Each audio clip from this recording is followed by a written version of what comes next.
Right Sharma గారు ఈ Lokesh red book చూపిస్తూ చేసిన కామెంట్స్ టీవీ ఇంటర్వ్యూలో చేసినటువంటి కామెంట్స్ దీనికి తోడు తండ్రి ఏమన్నా తక్కువ అంటే అదేదో చెప్తారు కదా దూడ గట్టున మేస్తుందా ఆవు చేలో మేస్తుంటే అన్నట్టుగా తండ్రి ఆల్రెడీ మాట్లాడారు. ఒకసారి బయట విన్న తర్వాత అసలు వీళ్ళిద్దరూ ఏం చేస్తున్నారు, వ్యవస్థల్ని గౌరవిస్తున్నారా, ఇలాంటి వాళ్ళకి ఏం చేయాలి, బెయిల్ రద్దు చేయటమా చంద్రబాబు లాంటి వాళ్ళకి, లేకపోతే లోకేష్ లాంటి వాళ్ళని అరెస్ట్ చేయడమా, ఇవేమన్నా చేయాలా, ఏం జరగబోతుంది అనేది ఒకసారి ఫస్ట్ అయితే చంద్రబాబు ఏం మాట్లాడారో ఒకసారి చూద్దాం. ఎవరన్నా భయపడతారు, నాలాంటి వాడిని కూడా జైల్లో పెట్టగలుగుతున్నాడు. బాధ కదా. 40 సంవత్సరాలుగా నేను ఎక్కడ కూడా ఒక్క తప్పు చేయకుండా, టెక్నికల్ గా లీగల్ గా ఎక్కడ తప్పు చేయకుండా ఉంటే అలాంటి వ్యక్తిని ఎలాంటి తప్పు కూడా చూపించకుండా ఉన్న పళంగా తీసుకుపోయి కేసు బుక్ చేసి లోపలే వేసాడంటే మీరు అర్థం చేసుకోవాలి. ఎవరన్నా భయపడతారు, నాలాంటి వాడిని కూడా జైల్లో పెట్టగలుగుతున్నాడు. చెప్పడానికి ముందు ఒక విషయం చెప్పండి. ఇందాక నేను పవన్ కళ్యాణ్ గారిది ఒక డైలాగ్ విన్నాను, అంటే ఆ విశాఖ సభలోనే. ఆయన ఏమంటాడు, జగన్ గారి మీద కేసు తప్పుడు కేసు అని ఒప్పుకుంటున్నాడు. అది గొప్ప. సోనియా గాంధీ సోనియా గాంధీ మీద పెడితే నువ్వు చంద్రబాబు మీద అయితే ఆయనకి తెలిసి అన్నాడో కావాలని తెలియకన్నాడో కానీ చంద్రబాబు గారు సోనియా గాంధీ గారు కలిసే పెట్టారన్న సంగతి ఆయన కేవలం సోనియా గాంధీకి ఆపాదించి సోనియా గాంధీ జగన్ గారి మీద తప్పుడు కేసు పెట్టిందని పవన్ కళ్యాణ్ గారు చంద్రబాబు పాత్రను మాత్రం విస్మరించారు. అంతే. ఎస్, మీరు చెప్పండి సార్ సుందరామ శర్మ గారు, ఏంటి ఆయన టెక్నికల్ గా దొరకరట, ఇంకోటి ఏది లీగల్ గా దొరకరట, లీగల్ గా టెక్నికల్ గా నేను దొరకకుండా తప్పు చేసినా నన్ను జైల్లో పెట్టారని అంటున్నారు. అసలు వ్యాఖ్యానించవచ్చా? ఈశ్వర్ గారు, మీకు శ్రీనివాసరావు గారు, కొమ్మినేని గారికి, కేఎస్ఆర్ గారికి, కోటంరాజు వెంకట శర్మ గారికి నమస్కారం. నమస్తే సార్. ఇది మొదటి నుంచి కూడా చంద్రబాబు నాయుడు గారు ఈ కేసుల విషయంలో కానీ ఆయన యొక్క అవినీతి మీదట్న ఆయన మొదటి నుంచి చెప్పింది అదే. నేను ఎక్కడా టెక్నికల్ గా దొరకను అని ఆయన ఎప్పుడు చెప్తాడు. అంతేగాని నేను అవినీతి చేయలేదు అని మాత్రం ఎప్పుడు చెప్పడు ఆయన. నేను అవినీతి చేయలేదు, ఆ కేసులో నేను ఏమీ ఎటువంటి ఆరోపణలు వచ్చినాయే తప్ప నిజం కాదు అని మాత్రం చెప్పడు. నేను టెక్నికల్ గా బయటపడతాను, నాకు తెలిసి ఎట్లా బయటికి రావాలో అనేటువంటిది మాత్రమే ఆయన మాట్లాడతారు. అయితే ఇవాళ రోజున మనం ఈ రెడ్ బుక్ కంటే కూడా ఇంతకు ముందు కూడా ఒక రకంగా చెప్పాలంటే అధికారులని కానీ వ్యవస్థల్ని ఒక రకమైనటువంటి బ్లాక్మెయిల్ చేయటమో బెదిరించటమో అనేటువంటిది ఆల్మోస్ట్ చాలా ఒక సంవత్సరం తర్వాత ముందు నుంచే వీళ్ళు స్టార్ట్ చేశారు. 48 గంటల్లో మీకు బెయిల్ తెచ్చిస్తాను, మినిమం 12 ఇవి మీరు కేసులు ఉండాలి మీ మీద, అప్పుడే మీతో మాట్లాడతాను, ఎన్ని కేసులుంటే అంత పెదవి ఇస్తాను, రేపు నేను ఇచ్చేటువంటి నామినేటెడ్ పోస్టులు ఇవన్నీ కూడాను ఎన్ని కేసులు ఎక్కువ ఉంటే అంతమందికి ఇస్తాను అని చెప్పిన అన్నప్పుడే నిజానికి అతని మీద కొన్ని చర్యలు తీసుకోవాల్సినటువంటి అవసరం ఉన్నది. అంటే చర్యలు అంటే ఇవాళ ఇంకొక ప్రాబ్లం కూడా ఉంది. వైఎస్ఆర్సీపీ తరఫున కనుక మేము ఎవరమన్నా కనుక అవి మాట్లాడేటట్లయితే మళ్ళా ఏదో రాజకీయ కక్ష సాధింపు ధోరణి, లేకపోతే రాజకీయాలుగా ఇచ్చేస్తారా అనేటువంటిది మాట్లాడతారు. కాకపోతే మేధావుల కింద ఉన్నటువంటి వాళ్ళు ప్రతి చిన్నదానికి కూడా న్యాయస్థానాల దగ్గరికి వెళుతున్నటువంటి మేధావులు వాళ్ళందరూ కూడా ఇటువంటి వాటి మీద కూడా వెళితే కొంతవరకు కూడా బాగుంటుంది అనేటువంటిది ప్రజలు కూడా అభిప్రాయపడుతుంటారు.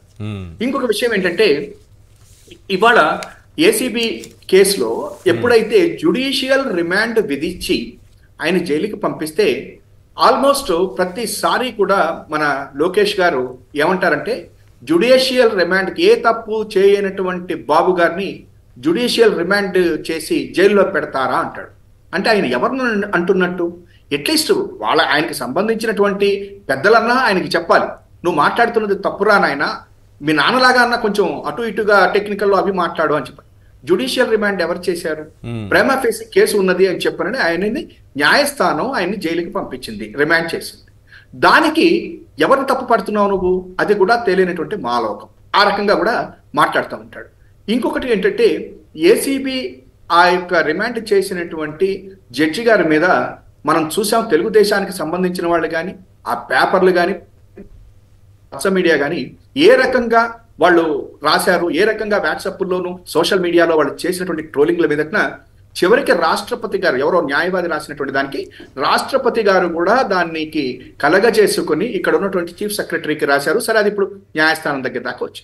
అంటే నేనేమని చెప్తున్నానంటే, ఇంకొకటి కూడా చెప్పాలి ఇక్కడ, ఈ దుష్ట చతుష్టయం పేపర్లు కూడా చంద్రబాబు గారి అరెస్ట్ గురించి ఒక వారాంత పలుకులు ఆయన ఏమని రాస్తారని చెప్పానంటే, కవిత గారి కేసులో ఆయనకు వచ్చినటువంటి రిలీఫ్ వచ్చింది, ఆయనకి ఉన్నత న్యాయస్థానంలో, ఇంకొకళ్ళకి అసలు జైలుకే వెళ్ళలేదు, కానీ మా చంద్రబాబు గారిని పంపిస్తారా అంటాడు. అంటే ఎంతసేపటికి చంద్రబాబు గారు ఏం చేశాడు చేయలేదు అని చెప్పట్లేదు. ఇప్పుడు ఈ కామెంట్స్ ఎఫెక్ట్ ఎలా ఉంటుంది ఒక లాయర్ గా చెప్పండి, మీరు ఏం జరగబోతుంది అనుకుంటున్నారు? మెమో ఆ సబ్జెక్ట్ కి వచ్చేసాను సార్ డైరెక్ట్ గా.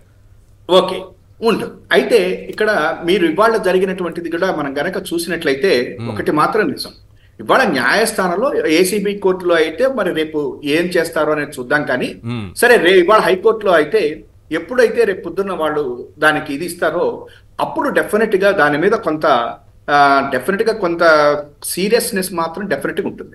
ఎందుకంటే ఆయనకి ఇచ్చింది 41A నోటీస్ ఇచ్చారు. ఆ రోజున ఏమని చెప్పారు, 41A నోటీస్ ఇస్తే చాలు, అతను ఇదన్నారు, 41A నోటీస్ ఇచ్చారు. ఆ నోటీస్ ప్రకారం ఆయన మాట్లాడాల్సినటువంటి విధానం నుంచి కూడా దూరంగా వెళ్ళిపోయేసేసి ఆయన మాట్లాడుతున్నటువంటి మొత్తం కూడాను చంద్రబాబు గారికి ఆయనకి ఇద్దరికి కూడా చుట్టుకుంటాయి. ఎందుకంటే నిన్న వాళ్ళు ఆయన అభినందన సభలో కూడా దీని చేసిన దాంట్లో కూడా ఆయన మళ్ళా జ్యుడిషియల్ కస్టడీ గురించే మాట్లాడుతున్నాడు.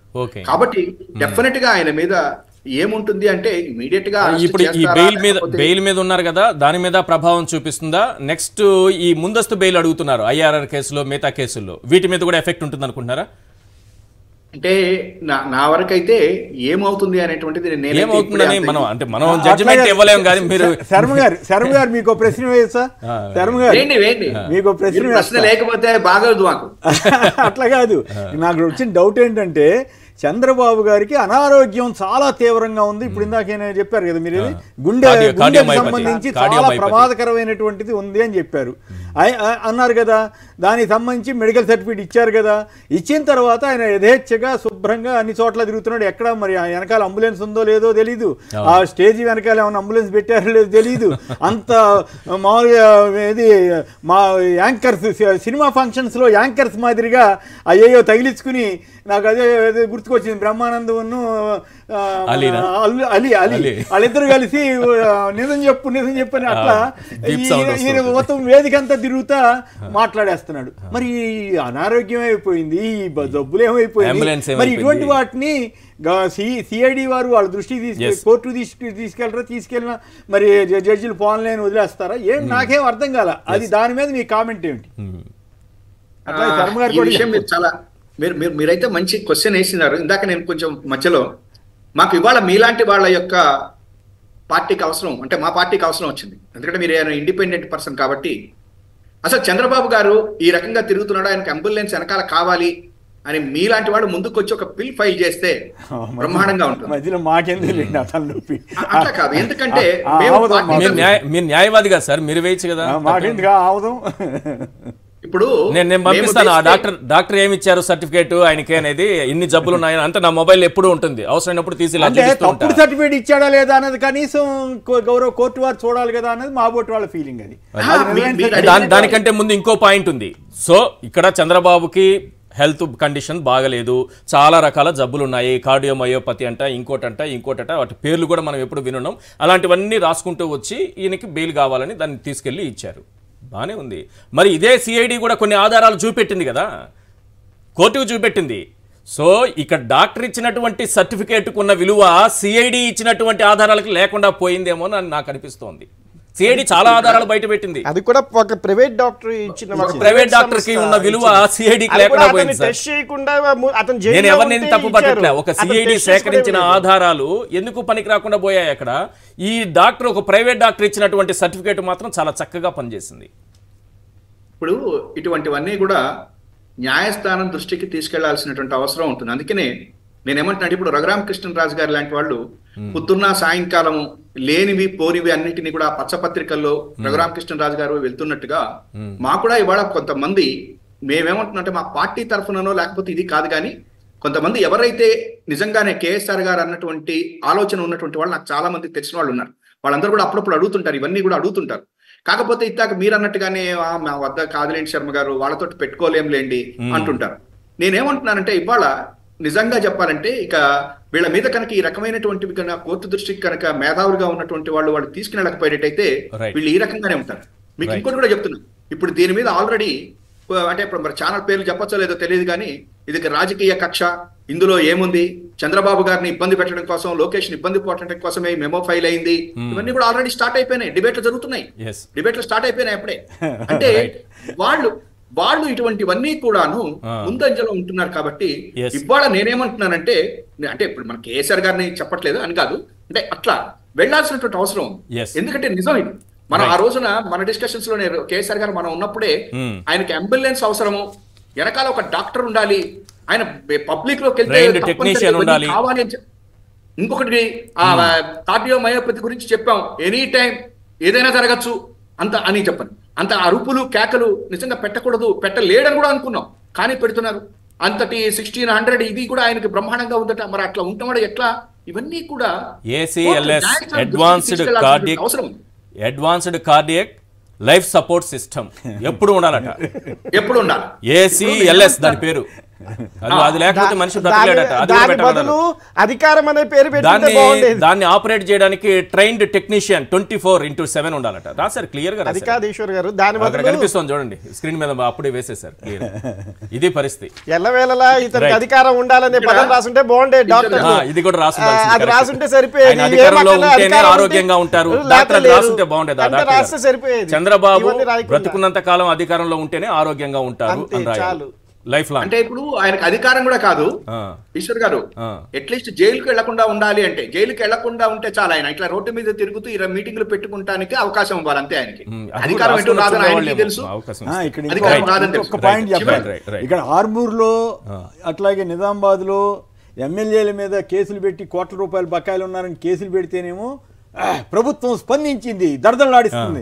అక్కడ కేసు పెడితేనేమో కక్ష కక్ష. ఇదేం దిక్కుమాలని రాతలండి. ఇక్కడ ఫార్మాసిటీ రద్దు చేస్తేనేమో విప్లవం, బ్రహ్మాండం, మెగా సిటీ అంట. అక్కడ ఏదన్నా అక్రమం జరిగిందని రద్దు చేస్తేనేమో ఇంకేముంది, ప్రపంచం అంతా మునిగిపోయింది. కన్క్లూడ్ చేయండి సార్, ఇంకో టాపిక్ లోకి వెళ్దాం. చెప్పండి. ఇప్పుడు నేను ఒకటే చెప్తున్నానండి, ఇప్పుడు ఆల్రెడీ దీని మీదట్న ఆల్రెడీ కక్ష సాధింపు చర్యలని చెప్పనని, లోకేష్ గారు ఆ రెడ్ ఇది బుక్ చూపిస్తే తప్పేముందని చెప్పనని, లేకపోతే ఆ రెడ్ బుక్ చూపించి ఆయన ఊరికే మామూలుగా పొలిటికల్ స్టేట్మెంట్సే కదా అని, లేకపోతే ఇప్పుడు బాబు గారిని వీళ్ళని ఇద్దరిని కూడా ఇచ్చేస్తున్నారు అనేటువంటిది అప్పుడే మీకు చర్చలు ఇవన్నీ వస్తాయి. ఇక్కడ ఒకటి ఫైనల్ గా నేను చెప్పదలుచుకుంది ఏంటంటే, ఇవాళ రేపు న్యాయస్థానం ఏం చేస్తుంది లేకపోతే ఎట్లా అనేటువంటి ఇది డెఫినెట్ గా అది వాళ్ళు చేయాల్సిందే. దాని గురించి నేనైతే కామెంట్ చేయను. కానీ ఒక్కటి మాత్రం నిజం, ఇవాళ ఈ రాష్ట్రంలో ఉన్నటువంటి ప్రజలు చంద్రబాబు నాయుడు గారు అరెస్ట్ అయినప్పుడు, లేదా చంద్రబాబు నాయుడు గారు, లోకేష్ గారు ఈ రకంగా న్యాయస్థానాల మీద లేకపోతే వ్యవస్థల మీద, ఇంకొక మాట అన్నాడు ఆయన, జగన్ గారు వ్యవస్థల్ని మేనేజ్ చేశాడు, ఈ ప్రభుత్వం వ్యవస్థల్ని మేనేజ్ చేసింది అని చెప్పని అన్నాడు. ఏ వ్యవస్థల్ని మేనేజ్ చేసింది? వాళ్ళ నాన్నగారు అరెస్ట్ అయినప్పుడు మాట్లాడింది. అది కూడా చాలా సీరియస్ ఇష్యూ. అది అటువంటి వాటి మీద తప్పనిసరిగా ప్రజలు కూడా ఆలోచించాలని చెప్పనని మనం కోరుకుందాం. కొంతమంది మేధావులు ఎవరైతే ఉన్నారో, లేదా వాళ్ళ అందరూ అట్లీస్ట్ న్యాయస్థానం దృష్టికి మీరు ఒక లెటర్ లాగా రాయండి. మన నేను స్ట్రైట్ గా చెప్తున్నా, మీరందరికీ ఇబ్బందులు ఉండొచ్చు, లేదా వచ్చి అడ్వకేట్ ని పెట్టి ఒక బిల్ ఫైల్ చేసేటువంటి ఇబ్బందులు ఉండొచ్చు మీకు, కానీ డెఫినెట్ గా ఇది న్యాయస్థానం దృష్టికి తీసుకెళ్లేటువంటి మార్గాలు చాలా ఉన్నాయి. వాటి ద్వారా అయినా సరే తప్పనిసరిగా ఈ రాష్ట్రంలో న్యాయ వ్యవస్థ సుమోటోగా తీసుకోవచ్చుగా సార్, ఎన్ని కేసులు తీసుకోవట్లేదు. తీసుకోవచ్చు. అది అన్ని తీసుకోవాలా తీసుకోవద్దా అనేది వాళ్ళ యొక్క విచక్షణ సార్, అది మనం చెప్పాల్సింది కాదు. కాబట్టి నేనేమని చెప్తున్నానంటే, తప్పనిసరిగా న్యాయస్థానం దృష్టికి తీసుకెళ్ళటానికి మన మేధావులు కానీ రాష్ట్రంలో ఉన్నటువంటి ప్రతి ఒక్కరు కూడా ముందుకెళ్లాల్సినటువంటి అవసరం ఉంది.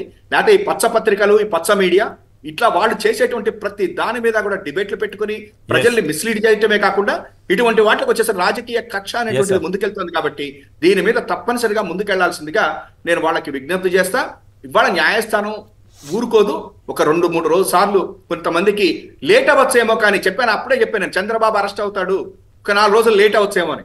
లేట్ అయింది, 52 రోజులు కూర్చున్నాడు, బయటకు వచ్చాడు, మళ్ళా దారి తప్పి మళ్ళా వెళ్తున్నాడు.